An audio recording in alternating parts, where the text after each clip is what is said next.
Halo, nama saya Dea Clarissa dari kelas manajemen karyawan dengan NIM 202312711002. Maksud dari hukum bisnis adalah dapat dijadikan sebagai sumber informasi yang bermanfaat bagi semua pelaku bisnis, yaitu hukum bisnis itu sendiri menyediakan informasi yang bermanfaat bagi semua pelaku bisnis. Contohnya, informasi tersebut adalah panduan yang jelas yang boleh dilakukan atau tidak boleh dilakukan oleh para pelaku bisnis. Dengan panduan yang jelas, pelaku bisnis dapat mengetahui atau menghindari pelanggaran hukum yang mengakibatkan sanksi.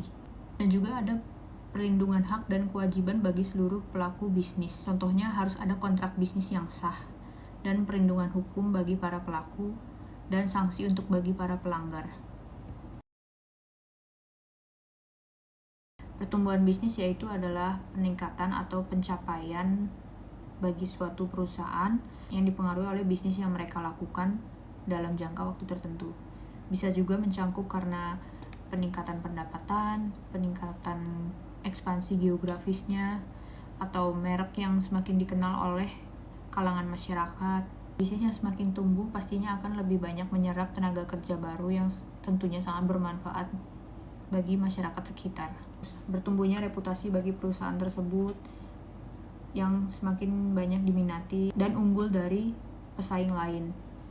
Strategi yang saya lakukan agar bisnis saya terus bertumbuh dan berkembang yaitu pertama, saya ingin melakukan riset terlebih dahulu. Apa sih yang dibutuhkan oleh pelanggan? Apa sih yang saat ini sedang diminati oleh pelanggan? Lalu ketika saya sudah menemukan bisnis yang ingin saya lakukan, saya melakukan riset bagi para pesaing saya. Mungkin saya akan coba mencari tahu tentang kekuatan dan kelemahan pesaing saya. Yang kedua, saya akan berinovasi tentang produk atau jasa yang saya buka. Kebutuhan apa sih yang belum dipenuhi oleh para pelanggan saya. Yang ketiga, saya akan melakukan promosi secara efektif agar produk semakin dikenal oleh para masyarakat di berbagai kalangan. Bisa juga dengan cara melakukan iklan online atau melalui media sosial atau dari mulut ke mulut. Maka dari itu saya juga akan membangun hubungan baik dengan para pelanggan. Berfokus pada kepuasan pelanggan, memberikan umpan balik terhadap ulasan yang diberikan oleh pelanggan. Lalu saya juga akan menjalin kemitraan dengan mitra lokal, mengelola keuangan dengan bijak, dengan cara memperhatikan arus kas yang masuk dan yang keluar, melakukan analisis keuangan secara berkala. Lalu saya juga akan melakukan perkembangan tim dan karyawan dengan meningkatkan kemampuan mereka, mendukung budaya kerja yang kolaboratif, semangat, inovasi, dan profesional. Tentunya profesional terhadap kinerja yang mereka lakukan baik untuk pekerjaan maupun menghadapi pelanggan. Yang terpenting bagi saya dalam melakukan bisnis yaitu terus berinovasi dalam pengembangan produk atau jasa untuk meningkatkan produk atau jasa yang sudah ada. Mencoba menawarkan solusi yang terbaik dan membedakan bisnis yang saya miliki dengan bisnis pesaing. Saya ingin pelajari apa yang belum saya miliki, memperluas mangsa pasar dan menarik para pelanggan baru. Kebetulan tempat saya bekerja yaitu perusahaan distributor yang memasarkan produk frozen dan dry food. Di perusahaan tempat saya bekerja, cara kita memberikan nilai kepada pelanggan yaitu kita menyediakan produk yang berkualitas tinggi dengan produk yang melampaui dari harapan para pelanggan. Contohnya kita menyediakan produk premium yang tidak dimiliki oleh pasar lain, sehingga pelanggan akan mencari ke produk kita. Yang kedua yaitu memberikan pelayanan pelanggan dengan baik. Tentunya pelayanan pelanggan dengan baik adalah cara kita memberikan nilai kepada pelanggan. Perusahaan tempat saya bekerja memberikan dukungan secara responsif, ramah, dan profesional. Tentunya kita melakukan pemberian informasi yang jelas, memasarkan produk secara rinci agar tidak terjadinya miskom di kemudian hari, lalu memberikan respon yang cepat dan tanggap saat ada keluhan atau pertanyaan-pertanyaan dari pelanggan. Juga melakukan komunikasi secara efektif kepada pelanggan agar lebih mudah dimengerti. Masih dalam lingkup pelayanan kepada pelanggan, tentunya kita berbagi informasi yang berguna bagi para pelanggan, memberikan panduan penggunaan, memberikan saran yang praktis, membantu pelanggan dalam pengambilan keputusan yang meningkatkan kepercayaan kepada produk kita.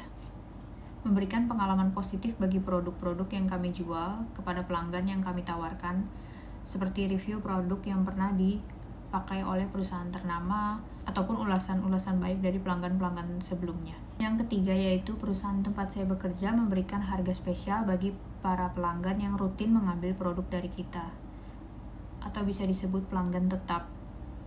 Sehingga pelanggan juga merasa diuntungkan, perusahaan kita juga mengalami keuntungan. Karena pelanggan tersebut yang dalam jangka waktu sering mengorder barang dari kita. Apa yang terjadi jika hukum bisnis tidak dipatuhi? Tentunya akan ada sanksi hukum yang berlaku seperti denda yang akan menyebabkan kerugian finansial, hukum pidana, pemerintah dan otoritas pengawas yang berwenang juga pasti akan menindaklanjuti pelaku usaha yang melakukan pelanggaran dan memberikan tindakan hukum kepada mereka. Yang kedua, perusahaan juga pasti akan mengalami kerugian reputasi.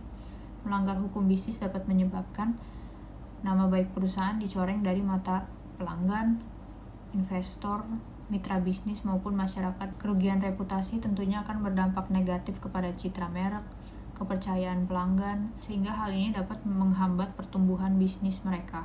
Lalu yang ketiga, perusahaan juga pasti akan mengalami pembatasan operasional.